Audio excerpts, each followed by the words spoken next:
미국의 의사 던칼 맥두걸이라고 하는 분이 있습니다. 이분은 1907년도에 영혼의 무게를 재보겠다고 가설을 세워서 시험을 한 결과 영혼의 무게는 21g이다 라고 발표를 했습니다.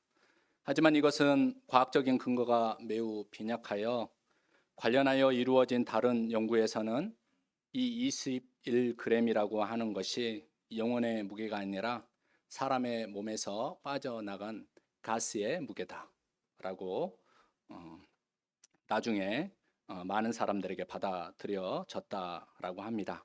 그럼에도 불구하고 사람들이 영혼의 무게에 관하여 관심을 갖는 것은 그 이유가 무엇이겠습니까? 사람이 육체로만 다 설명될 수 없다. 라는 이야기입니다. 여러분, 우리가 사용하는 사람의 말에도 무게가 있습니다. 어떤 말 한마디는 어렵고 힘든 삶의 과정을 지나는 동안 그 말 한마디 때문에 어려운 시간들을 이기고 또 삶을 붙잡고 힘을 얻고 버틸 수 있게 만드는 그러한 말이 있습니다. 반면에 어떤 말 한마디는 밑도 끝도 없이 사람을 좌절시키고 포기에 이르게 하기도 합니다. 그래서 말은 참으로 중요합니다. 저에게는 목회를 가르치시고 훈련시키셨던 목사님이 계시는데 이분이 시인이십니다. 그래서 시를 이렇게 쓰실 때마다 자주 시를 보내주시곤 합니다. 최근에 보내주신 입술로 여는 좋은 열매라고 하는 시에서 믿음으로 말하는 열매 중 귀한 결실은 입술로 여는 게 가장 아름다운 열매이여라 라는 표현을 첫 부분에 담았는데 믿음의 고백은 입술의 열매를 맺게 한다는 그런 통찰을 갖게 했습니다. 정말로 어떤 말은 참된 양식이 되고 참된 음료가 되는 아름다운 열매입니다. 신체적으로 어린아이가 입으로 먹고 마시는 것으로 자라고 성인이 된다라고 하지만 어떤 사람이 된다는 것은 듣고 자라는 말이 아이의 삶에 영향력을 끼쳐 그런 어른이 되게 하는 것이 아닐까요?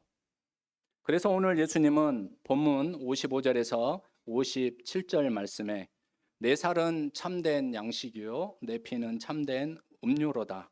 내 살을 먹고 내 피를 마시는 자는 내 안에 거하고 나도 그의 안에 거하나니 살아계신 아버지께서 나를 보내심에 내가 아버지로 말미암아 사는 것 같이 나를 먹는 그 사람도 나로 말미암아 살리라고 하신 이 말씀을 통하여 우리가 예수님의 말씀을 믿고 받아들이면 하나님의 사람으로 변화되고 참 생명을 누리며 살 수 있다는 것을 알려주시고 계십니다.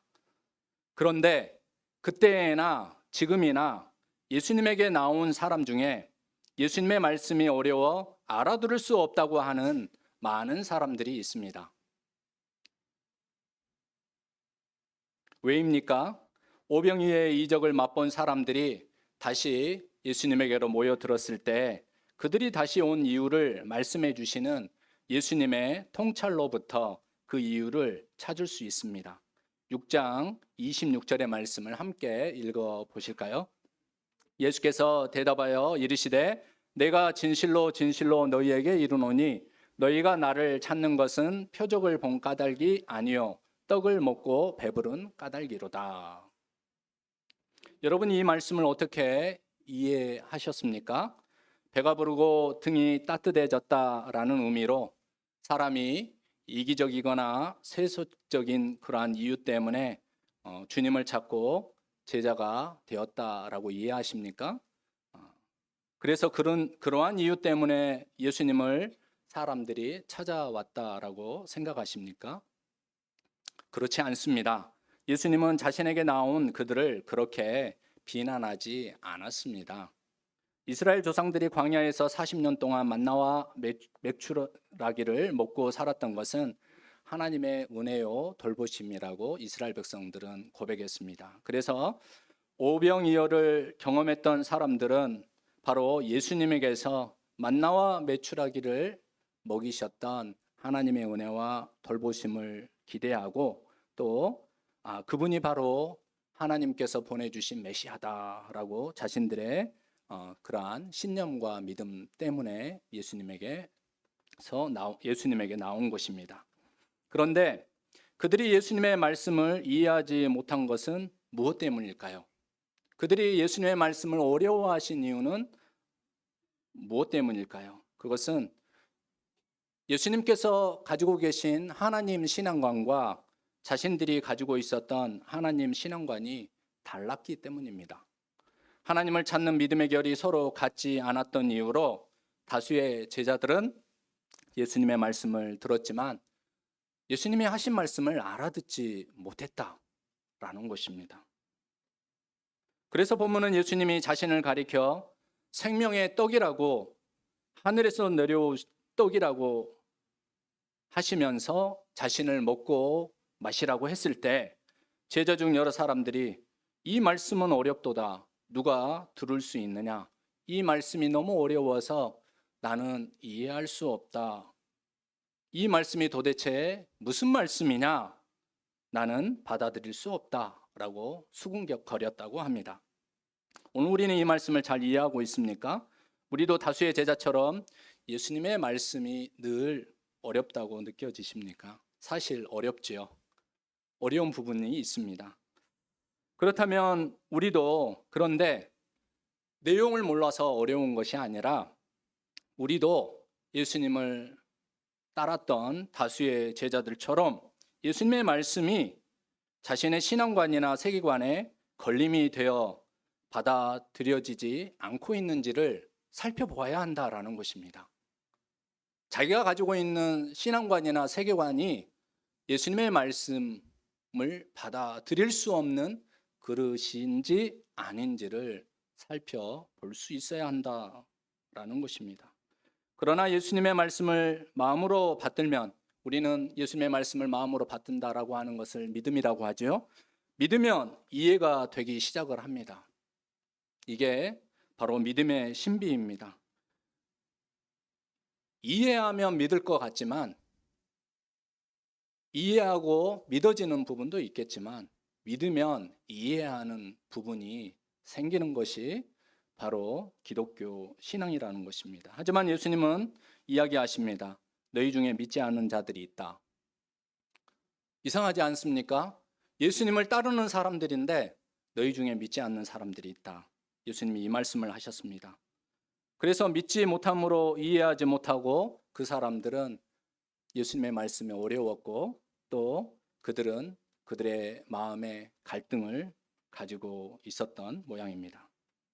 그래서 예수님께서 내 살은 참된 양식이요 내 피는 참된 음료로다 라고 하신 이 예수님의 말씀은 모두에게 주어진 선물이 아닙니다. 오직 믿는 자들에게 주시는 선물과 같은 말씀이다.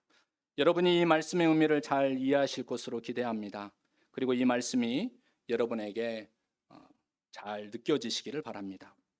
여러분, 이 말의 뜻을 아시죠? 그러니까 내 말 잘 들어봐. 살이 되고 피가 되니까. 내 말 잘 들어야 돼. 다 살이 되고 피가 된다. 여러분, 이 말의 뜻이 무엇입니까? 저는 지금 한국어를 사용하고 있습니다. 지금 예수님은 제자들에게 그 말씀을 하고 계시는 거예요. 이 말을 잘 들어봐라. 너희의 살이 되고 피가 될 것이다. 너희의 삶을 이루는 내용이 될 것이다. 영과 생명의 말씀을 들으라.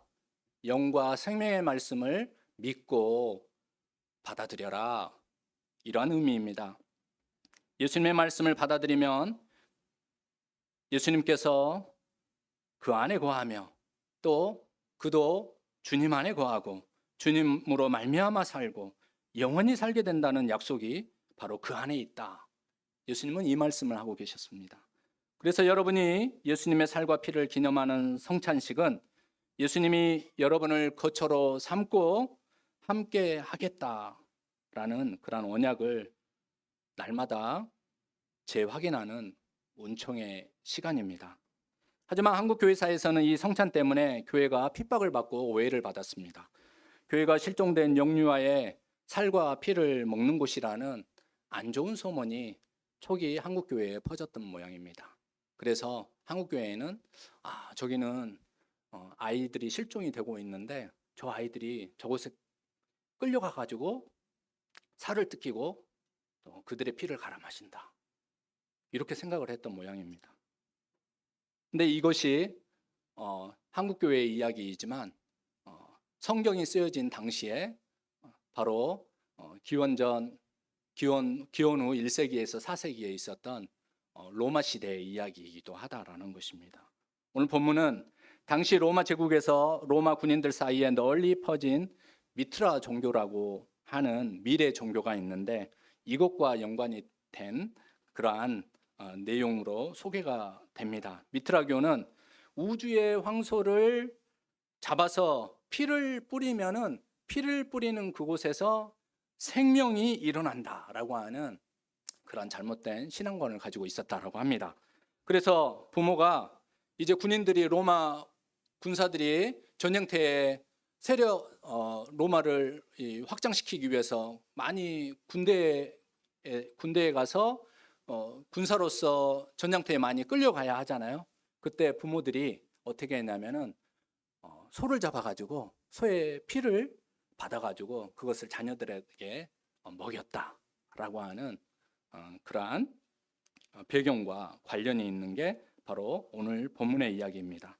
그래서 이러한 종교적인 배경과 이해 때문에 예수님께서 살과 피를 먹고 마셔라 라고 했을 때 그 사람들은 이 사이비 종교를 연상하면서 거부감을 가질 수 있었다라는 것입니다. 그러나 예수님께서는 이 이야기를 하고 계시는 것이 아니라 내 피를 그리고 내 살을 먹고 마셔라 라고 했을 때 예수님께서는 바로 유월절, 내가 바로 유월절 어린 양이다, 나로 말미암아 하나님의 구원의 역사가 임하게 된다, 바로 나를 믿고 나를 받아들이고 내 말을 깊이 새겨 듣고 따라 살 때 구원의 역사가 오고 영생이 여러분의 삶 가운데 임하게 된다, 그 이야기를 하고 계셨습니다. 그래서 예수님이 구원자이심을, 메시아이심을 믿지 못한 사람들은 결국 떠나가고 다시 그와 함께 다니지 않았습니다. 따를 수 있었지만, 곁에 있었지만 구원자 예수 그리스도가 그 사람의 내면에 거하지 아니하면 그 사람은 예수님을 떠날 기회가 언제나 열려 있을 수밖에 없다라는 것을 우리는 명심해야 합니다.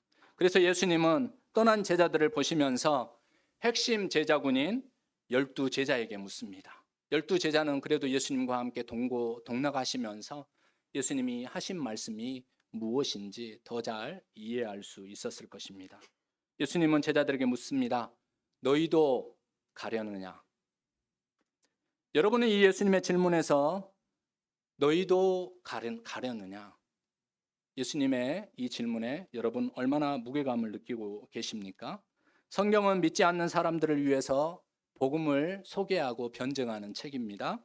동시에 그러나 너희 중에 믿지 아니하는 자들이 있다라고 하신 이 말씀과 같이 예수님을 따르기는 하지만 믿음 가운데 살아가지 못하고 결단하지 못하는 자들에게 결단할 수 있겠느냐라고 묻는 이러한 질문이 들어있는 책이 바로 성경입니다.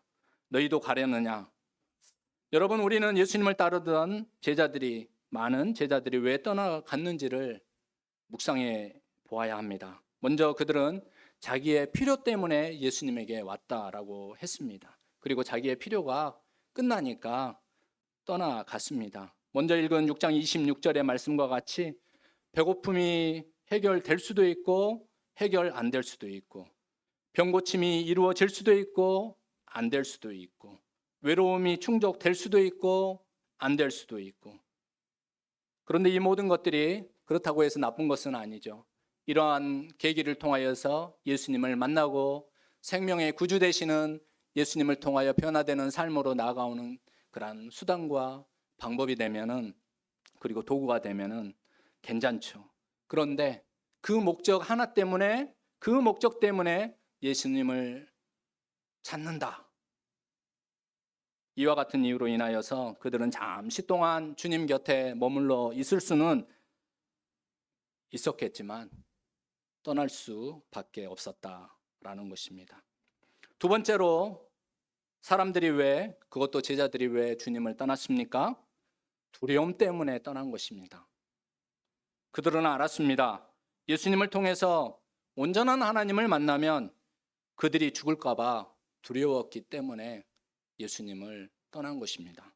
구약에서도 야훼를 만난 사람들은 두려워 떨었습니다. 왜입니까? 야훼를 만나면 그들은 죽을 것이라고 생각했기 때문입니다. 하지만 야훼를 만나면, 하지만 우리 구주 예수 그리스도를 만나면은 죽지 않습니다. 오히려 야훼를 만난 사람들은 그들의 옛 자아가 죽는 것이지요. 그들의 본질적인 생명이 되살아나는 것이죠.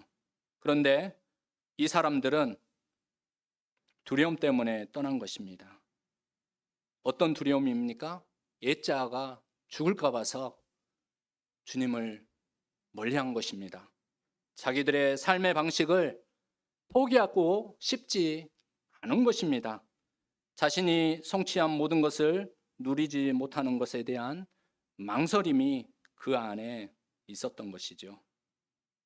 그리고 마지막으로 예수님을 따르는 제자들이 예수님의 말씀을 듣고 떠난 것은 그들에게 예수님의 말씀이 걸림돌이 되었기 때문입니다. 예수님이 이 말씀을 듣고 수군거리는 제자들을 향하여 이렇게 말씀합니다. 이 말이 너희에게 걸림이 되느냐? 이 말이 너희에게 스캔들이 되느냐? 이 말이 너희의 마음을 복잡하게 하느냐? 많은 제자가 예수님의 말씀의 무게를 감당할 수 없어서 더 이상 예수님과 함께 다니려 하지 않습니다. 예수님이 보여주신 무지개 같은 이적과 사랑의 말씀은 좋은데, 꿀맛 같은 말씀은 좋은데 그 이상의 말씀은 부담이 되어서 받들 수가 없어서 더 따르지 않고, 저는 그만 멀리에서 주님 하신 일에 그저 박수만 보내드리겠습니다. 그저 주님의 이름만 찬양에 올리겠습니다 라고 합니다. 그래서 예수님은 너희도 가려느냐 묻습니다. 하지만 이 질문은 떠나간 제자들에 대한 비난이나 정죄가 아니라 실은 안타까운 예수님의 마음을 표현하신 것입니다. 예수님에게 사랑과 관심을 받고 싶어하고 또 예수님을 좋아하기는 하지만 결정적인 순간에 떠난 그들을 생각하시면서 너희도 가려느냐라고 하신 이 말씀은 예수님을 따르는 제자들에게 복음의 핵심에 다가서지 않으면은, 복음의 핵심을 붙잡지 않으면은 결국 중도 하차하거나 본질적인 신앙의 단계로 들어갈 수 없다라고 하는 이 가르침의 질문이기도 합니다. 성도 여러분, 예수님을 떠난다는 것은 무엇일까요? 그리스도인의 몸이 교회 밖으로 튕겨져 나가는 것만을 의미하지 않습니다. 교회 안에 있으면서도 잠들어 있는 신앙으로, 믿지 않는 신앙으로, 본질이 아닌 다른 곳에 믿음의 방점을 찍고 머문다는 의미, 그 의미가 들어있지 않겠습니까? 복음의 핵심을 붙잡지 않고 종교 생활에 익숙한 성도가 되어버린다면 이 단계는 복음으로 우리가 예수님과 계약 관계, 계약만 해놓은 상태이지 계약사항을 이행하지 않는 그러한 상태라고 그렇게 비유해도 되겠습니까? 계약만 있지 계약의 내용이 없다.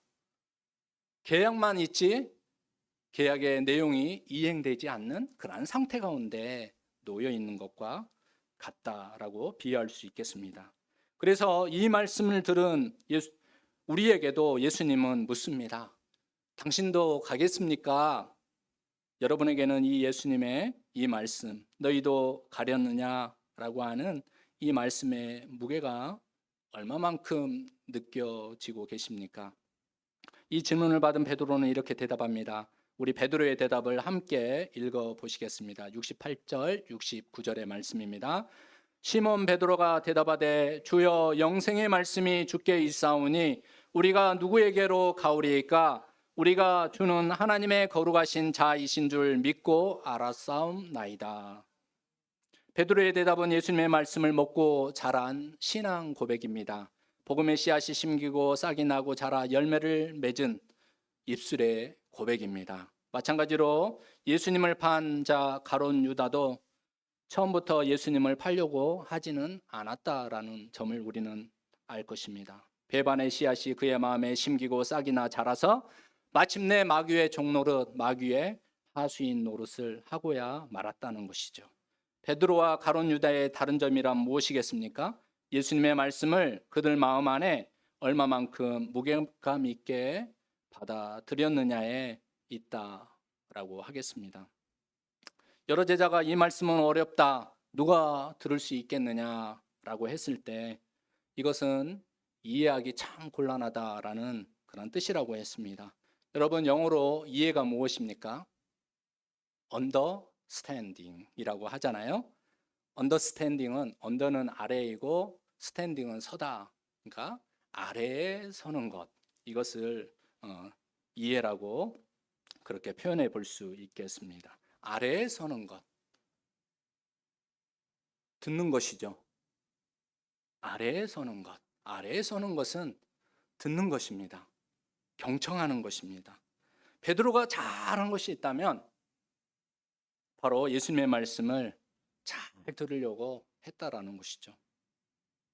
그의 마음에는 예수님의 말씀이 자기 말을 이긴 것입니다. 그의 마음에 들어온 예수님의 말씀이 자기 말을 이긴 것이죠.